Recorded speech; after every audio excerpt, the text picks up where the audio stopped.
అందరికి ఒక్క నిమిషం అండి, ఇది ఈ ఇన్వెస్టిగేషన్ అనేది అది నడుస్తూ ఉంటది. అది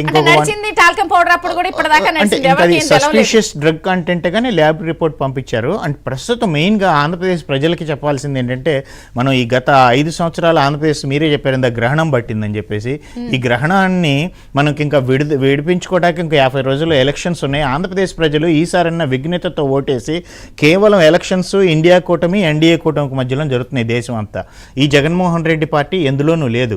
కాబట్టి ఆంధ్రప్రదేశ్ ప్రజలు ఎవరైతే గతంలో వైఎస్ఆర్ గారి అభిమానులు ఉన్నారో వాళ్ళందరూ షర్మిలమ్మ నేతృత్వంలో నడుస్తున్న ఇండియా కూటమికి మీరు ఓటు వేయండి. పాత కాంగ్రెస్ అభిమానులు కానీ ఈ జగన్మోహన్ రెడ్డిని ఇంటికి పంపించండి. ఈ జగన్మోహన్, మీరు ఎందుకు నవ్వుతున్నారు?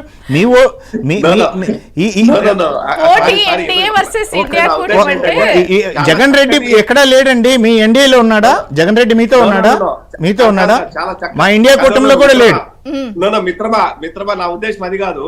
చక్కటి ప్లాట్ఫామ్ లో చక్కగా సమయస్ఫూర్తితో మీరు ఓటు అడిగారు చూసారా? Thank you.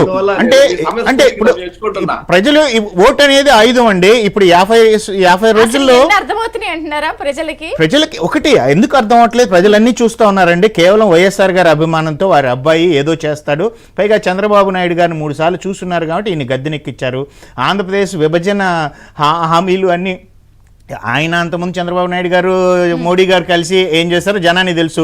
ఈ 5 సంవత్సరాలు ఈయన ఏదో చేస్తాడనుకుని ఈయనకి అప్పచెప్తే ఈయన ఇంకా అధ్వానం చేసేసి ఆంధ్రప్రదేశ్ని పూర్తిగా కూల్చేశాడు. ఇది కూల్చివేతల ప్రభుత్వం ప్రజావేదికతో మొదలై ఆంధ్రప్రదేశ్ని కూల్చేశాడు జగన్మోహన్ రెడ్డి. తన చేతగానితనంతో, తన అత్యుత్సాహం ఏదైతే ఈ నక్సస్ యాంటీ సోషల్ ఎలిమెంట్స్ అందరితో కలిపి, ఇప్పుడు మీరు ఏ ఒక్క ఎమ్మెల్యేని తీసుకున్న జగన్మోహన్ రెడ్డి ఏదో ఇల్లీగల్ బిజినెస్లే కదండి. చీప్ లిక్కర్ డాన్లు వీళ్లే, శాండ్ డాన్లు వీళ్లే, ల్యాండ్ డాన్లు వీళ్లే, ఇప్పుడు నార్కోటిక్స్ డ్రగ్స్ డాన్లు వీళ్లే, గాంజా డాన్లు వీళ్లే. కాబట్టి వీళ్ళని ప్రజలు విసుగెత్తిపోయారు. కాబట్టి మీరు ఏదైతే పాత వైఎస్ఆర్ అభిమానులు కానీ కాంగ్రెస్ అభిమానులు కానీ జగన్ ఇంటికి పంపించండి, ఇండియా కూటమికి ఓటేయండి. ఆంధ్రప్రదేశ్కి మళ్ళీ ప్రత్యేక హోదా కానీ మళ్ళీ తిరిగి పాత ఆంధ్రప్రదేశ్ ప్రగతికి అవకాశం ఉంటుంది. ఇక్కడ డాన్ బయటికి రాడు, ఇక్కడ ముఖ్యమంత్రి గారు కూడా బయటికి రారు. మంచి అవకాశం కదా, ఇంకో 50 రోజుల్లో మనం చెక్ పెట్టొచ్చు. డాన్ ఇప్పటికైనా బయటకు వస్తారు.